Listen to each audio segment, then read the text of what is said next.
Assalamualaikum warahmatullahi wabarakatuh. Salam tani. Hari ini kita akan membahas kasus-kasus pada padi unggul baru yang terjadi di daerah sini. Sebenarnya kasus-kasus tersebut terjadi pada musim tanam sebelumnya. Hal ini penting saya bahas karena pada musim tanam saat ini, penanam padi-padi unggul baru tersebut kembali menanam padi Inpari 32 dengan alasan tidak sukses menanam padi unggul baru tersebut. Kasus-kasus apa saja yang terjadi pada padi-padi unggul baru di daerah sini? 1. Padi Cakrabuana. Penanamnya paman saya sendiri. Luas tanam 1 bau atau 7.000 meter persegi. Padi ini berumur genjah. Daerah sini adalah daerahnya padi Inpari 32 dengan umur yang lebih panjang. Sehingga padi paman saya keluar malai dulu. Akhirnya burung-burung menyerbu di tanaman milik paman saya. Gejala terserang hama burung. Habis bulir-bulirnya, ini sudah mulai habis juga. Ini juga habis. Walaupun tiap hari dijaga dari burung, kalau di total yang dimakan burung sekitar 1/4 bau atau 1.750 meter persegi, sehingga produksi akhir tidak maksimal. Selain itu, padi Cakrabuana memiliki rumpun yang menyebar, sehingga pada saat panen itu kesulitan. Biasanya kan saat panen ini sekali pegang, satu rumpun sekali pegang, bawahnya langsung dicelurit. Tapi kalau untuk Cakrabuana, satu rumpun ini bisa 2 kali pegang, sehingga panennya lebih sulit. Di sini untuk padi-padi lain, luasan 1.750 meter atau 1/4 bau memerlukan 4 orang pemanen. Tapi untuk Cakrabuana memerlukan 5-6 orang pemanen. Jadi tenaga kerja untuk memanen di Cakrabuana lebih banyak. Kasus yang kedua pada padi IF16. Penanamnya adalah tetangga saya sendiri. Padi ini memiliki bulir yang luar biasa banyak. Orang melihat langsung tertarik.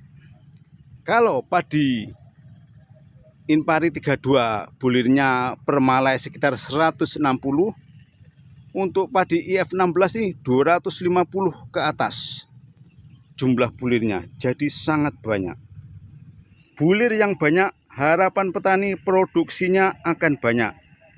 Tetapi ternyata produksinya kurang maksimal. Banyak bulir yang tidak terisi. Akhirnya musim tanam saat ini, tetangga saya tersebut berpindah kembali menanam Inpari 32. Memang petani di sini dihadapkan pupuk subsidi yang terbatas. Padi dengan jumlah bulir yang istimewa banyak membutuhkan pupuk dan perawatan yang juga istimewa agar semua bulirnya dapat terisi penuh. Untuk tanaman padi IF16 tidak bisa berproduksi maksimal kalau pemupukannya tidak seimbang.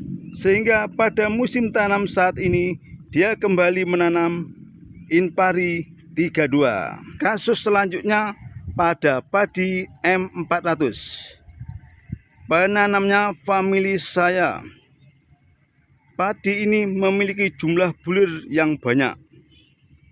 Ternyata padi ini rentan terserang penyakit potong leher dekat pangkal malai busuk, sehingga bulir padi menjadi hampa atau kosong.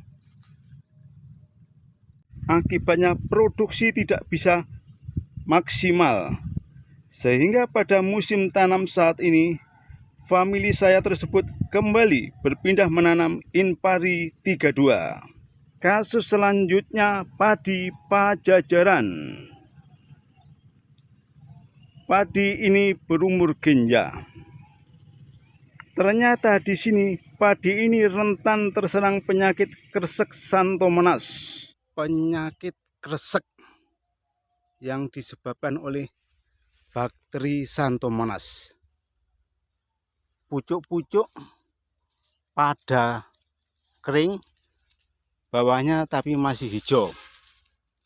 Akhirnya pengisian bulir padi tidak maksimal.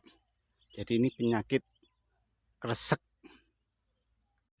sehingga produksi menjadi kurang maksimal, dan petaninya musim tanam saat ini kembali menanam Inpari 32.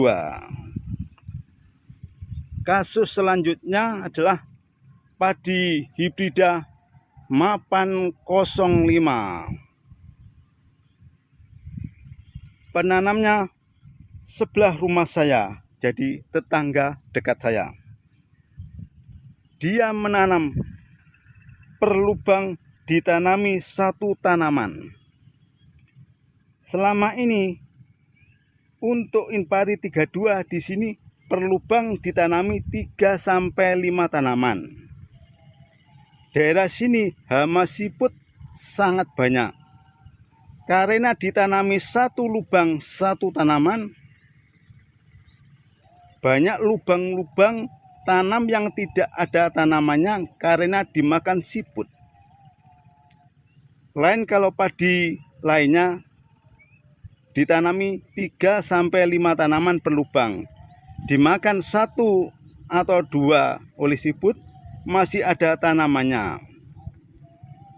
Akibat diserang siput, padi Mapan 05 tersebut kalau ditotal yang dimakan siput ada separuh lahan sendiri.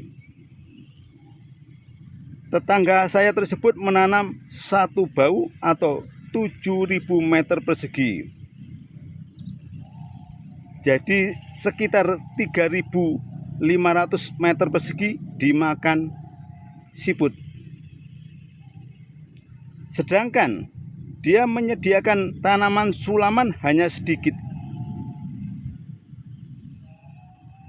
Dan parahnya lagi, di sekitar daerah sini tidak ada yang menanam Mapan 05 untuk minta kalau ada sisa benih.